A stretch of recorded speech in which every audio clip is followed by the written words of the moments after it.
Welcome back to Lily's Everyday. Today we're going to make cremini mushrooms in a garlic and butter sauce. This goes well with chicken and any kind of meat that you have as a side dish.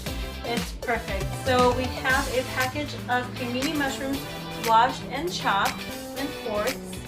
I'm going to go ahead and drop some garlic into the butter.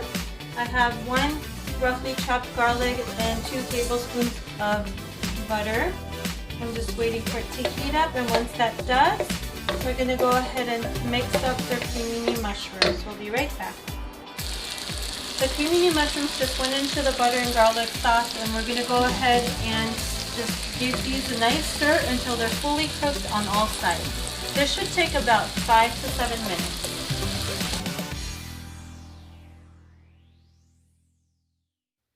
And there you have it. Our cremini mushrooms are ready within minutes. You guys could really do any spices or herbs you like with this recipe. It's super versatile.